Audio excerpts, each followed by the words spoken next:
Bonjour à tous, dans ce numéro direction Grenoble. C'est au pied des montagnes que se trouve la tanière des Brûleurs de l'eau, les champions de France 2019 de hockey. Le club leader de la Ligue Magnus a été fondé en 1963 et a depuis été 7 fois champion de France, 8 fois vice-champion de France. Ils ont aussi remporté 4 Coupes de France, 4 Coupes de la Ligue et 4 fois le Trophée des champions. Rencontre avec l'élite du hockey français, dirigée par Jean-François Dufour, manager général et ancien joueur de haut niveau d'origine canadienne. Bonjour Jean-François. Bonjour. Merci beaucoup de nous accueillir. L'entraînement vient de se terminer. On a la chance d'être un peu au cœur des Brûleurs de l'eau. C'est ici que toutes les stratégies doivent se faire. Alors, on va revenir sur votre parcours. C'est vrai que vous avez été joueur, entraîneur, aujourd'hui manager du club. 10 ans de passion pour ce club-là. Comment est-ce que vous, le hockey, est venu dans votre vie? Comment ça a commencé tout ça?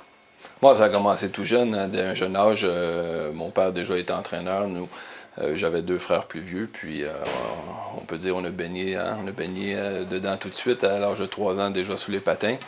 Puis ensuite, j'ai fait ma carrière, j'ai fait mon parcours à moi. Puis à un certain moment donné dans ma carrière en Amérique du Nord, j'ai décidé de venir en Europe. Puis l'Europe, la France et Grenoble depuis 10 ans.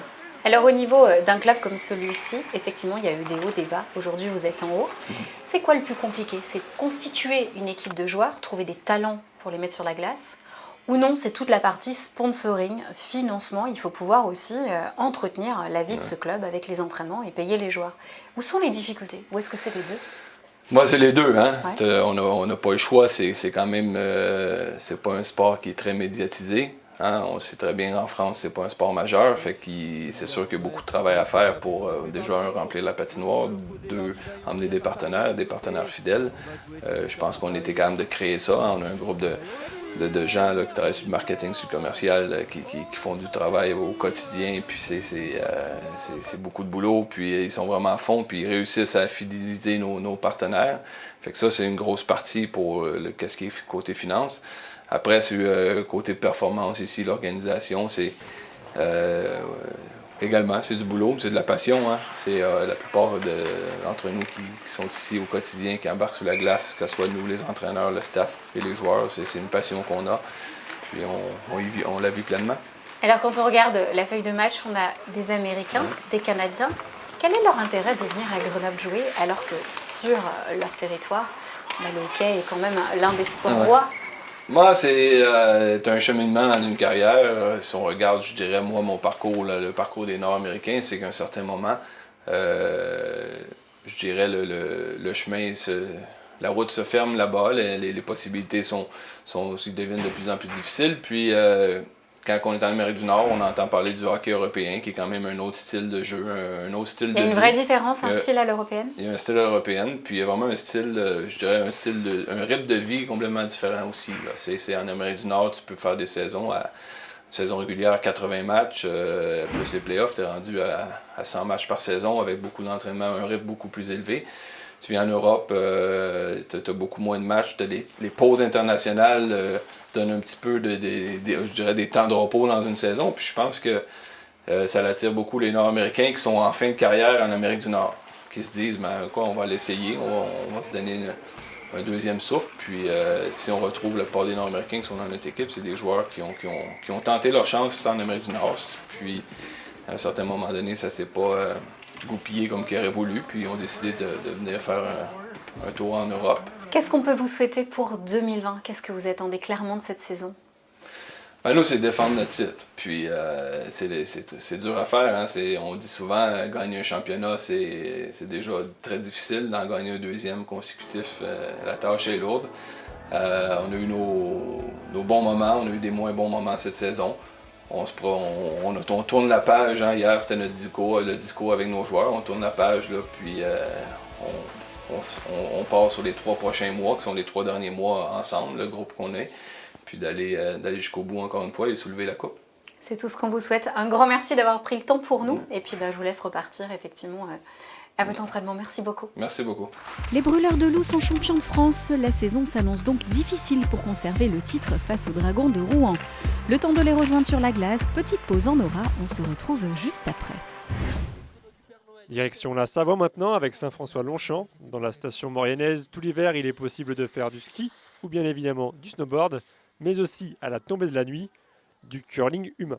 L'idée, c'est de marquer un maximum de points en lançant ses amis au milieu d'une cible géante. On a remplacé les palets par une bouée. On a une équipe composée de 2 joueurs minimum. Il y en a un qui est dans la bouée. Les coéquipiers poussent la bouée sur une certaine distance et à une ligne franchie, ils n'ont plus le droit de toucher la bouée. Et la bouée doit s'arrêter sur la cible pour marquer un maximum de points. Située en front de neige, l'activité prend place au milieu du village d'animation, sous l'œil aguerri des bonhommes de neige montés spécialement pour l'occasion. C'est quelque chose qui se fait à la fermeture des pistes pour continuer un petit peu les animations une fois la journée de ski terminée. C'est ludique, ça fait rire les gens, autant quand on joue et autant à regarder les autres pour voir le maximum de points qui va être marqué. Le challenge est rude, pas facile d'atteindre le cœur de cible placé à 25 mètres du début de la piste d'élan. Il faut rassembler toutes les forces qu'il reste après une journée pleine sur les 165 km du Grand Domaine. Et c'est le toucher de neige, bien sûr, qui fait la différence au final. Il y a un peu de technique et un peu de doigté, comme on dit. Vous avez réussi à viser la cible, le centre ? Non, on a fait 2 points. La frustration de ne pas s'arrêter pile poil dans le centre peut parfois prendre le pas, mais les vacanciers restent en majorité conquis. La version humaine et sur neige du curling traditionnel est proposée pour la 2e année de suite à Saint-François-Longchamp, et des habitués avaient noté le retour de cette compétition sur leur calendrier. Il y avait de la préparation, on est un peu déçus parce qu'une année de préparation, on n'a fait qu'un petit point. C'est super de proposer ça, ouais. C'est grave cool. Pour venir tester l'activité à Saint-François-Longchamp, rendez-vous chaque jeudi des vacances scolaires jusqu'à la fin de la saison hivernale. Nous sommes de retour à Grenoble. C'est au sein de la patinoire Pôle Sud que s'entraînent les brûleurs de loups. L'occasion de découvrir de plus près leur équipement. Casques, plastrons, coudières, gants, coquilles, jambières, patins, crosses et protège-dents. Une armure de 5 kg à 10 kg pour le gardien, nécessaire pour affronter les adversaires. Un sport choc mais aussi très technique que nous raconte Christophe Tartari, défenseur et enfant du pays. Bonjour Christophe. Bonjour. Merci beaucoup de nous accueillir dans ces premiers jours de l'année 2020. On va souhaiter une bonne année sur des patins grâce à vous. On va plonger dans l'histoire des brûleurs de loups et surtout un petit peu des Grenoblois qui défendent ce sport. Vous en faites partie. Alors Christophe, concrètement, quand est-ce que vous avez mis les patins pour la première fois? Je crois qu'il y avait un grand frère qui était aussi peut-être un peu une des raisons. Ouais, c'est ça, c'était un peu mon idole. Donc, on a 11 ans et demi d'écart. Je devais avoir bien 4-5 ans, je dirais. Il avait 15 ans, 14-15 ans, et ouais, je le regardais avec des yeux remplis d'étoiles. Donc naturellement, mon père était aussi dans l'environnement du hockey sur glace, donc naturellement, c'est le sport vers lequel je me suis tourné. Alors au niveau de ce sport justement, qu'est-ce qui vous plaît? C'est vrai qu'en France, le hockey n'a pas forcément tribune de partout, ne serait-ce que dans les médias ou même au quotidien. Les gens ne vont pas forcément à la patinoire voir les matchs. Pourquoi est-ce que vous pourriez leur faire changer d'avis? Donnez-nous les clés du hockey, c'est quoi l'âme du hockey? Déjà le côté collectif, mais bon, il n'y a pas que le hockey qui est un sport collectif, évidemment. Mais ce côté-là m'a beaucoup attiré. Ensuite, c'est la vitesse, en fait, c'est le sport collectif le plus rapide au monde. Vraiment, je pense que tous les spectateurs grenoblois pourraient le dire, ou en tout cas de hockey en France. On ne s'ennuie pas un match de hockey, il y a du spectacle, il se passe des choses, et vraiment il y a de l'action, il y a de l'intensité, il y a tout, quoi. Tout est réuni dans ce sport et c'est ce qui m'a plu. C'est l'aspect technique aussi, tactique, la vitesse d'exécution. Enfin, il y a vraiment toute cette partie-là qui maintient l'excitation du sport, quoi. Combien d'heures d'entraînement ça représente concrètement? Vous avez démarré à quel âge pour en arriver au stade professionnel? Donc comme je le disais, ouais, vers 4-5 ans. Je dirais que c'est pour ça qu'il faut commencer assez tôt. C'est qu'il y a à la fois l'aspect du patinage qu'il faut intégrer le plus rapidement. Il faut que ça devienne quasiment inné. Pour ensuite se pencher sur l'aspect contrôle de la crosse et du palais. Et ensuite gérer tout ce qui va autour, qui arrive assez vite. Donc vraiment c'est un entraînement quotidien, hein. On va dire que arrivé professionnel, on a plus de matchs que d'entraînement, je dirais. Mais tout cet apprentissage finalement se fait dans les catégories mineures et c'est un temps passé sur la glace. C'est des entraînements, oui, un par jour, je dirais, depuis qu'on est tout petit, quoi. Et au quotidien, aujourd'hui, en tant que professionnel, vous en vivez, c'est votre métier. Comment se dessine une semaine d'un hockeyeur professionnel? Ça va se différencier en 2 semaines, sur 15 jours. Il y a des semaines à 2 matchs, disons, le mardi et le vendredi par exemple, et il y a des semaines à 3 matchs, donc mardi, vendredi et dimanche, sachant qu'il peut y avoir des déplacements à 10 heures de bus. Donc on fait le calcul, la semaine passe très vite, ça peut être 3-4 nuits dans le bus. Et les saisons sont de quel mois à quel mois? Sont de début août à, si on arrive au bout, début avril.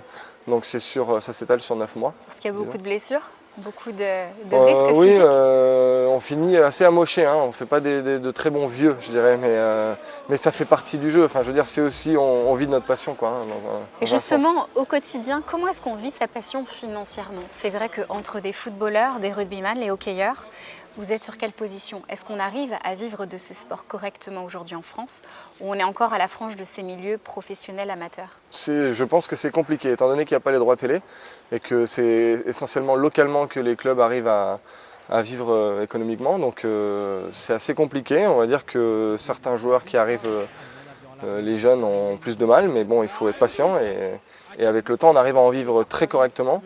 Cependant, il faut penser à la reconversion parce qu'on est encore loin même des salaires du rugby, donc on est à des années-lumière étant donné qu'il n'y a pas les droits télé. C'est plafonner finalement les recettes que peuvent faire une équipe de hockey. Donc il faut vraiment penser à la reconversion et c'est pas souvent quelque chose qui est mis en avant ou on n'est pas souvent accompagné là-dessus. Nous on a la chance à Grenoble d'être aidé si on a cette envie. Vous, pour votre cas 2020, on va vous souhaiter une très très belle saison. Je sais que vous avez encore pas mal d'énergie au bout des patins. Également de l'énergie pour une nouvelle aventure. Silence, ça s'appelle, c'est inspirant pour cette année 2020. Concrètement, quelques mots-clés pour qu'on puisse vous retrouver aussi bien sur la glace, mais aussi à l'extérieur. Tout simplement, c'est un centre de flottaison. On va dire que c'est dans le bien-être et aussi on peut avoir des prescripteurs médicaux qui nous envoient du monde. C'est à la fois pour se détendre ou pour gérer un peu tous les problèmes du quotidien, la surstimulation du quotidien qui est ultra présente de nos jours. En tout cas, c'est une belle promesse pour 2020. Je vous souhaite le meilleur. Je vous laisse vite rejoindre effectivement les vestiaires et puis préparer votre match. C'est dans quelques jours. Merci beaucoup, Christophe. Merci à vous. Très belle année à vous. Merci. Très belle année, à bientôt. Aujourd'hui, la Fédération française de hockey sur glace compte près de 22 000 licenciés, dont 11% sont des filles. Un chiffre timide mais en hausse qui n'attend que vous. Au choix Chamonix, Briançon, Villard-de-Lans, Gap et Grenoble. Sachez que le meilleur de notre région compte les meilleurs clubs.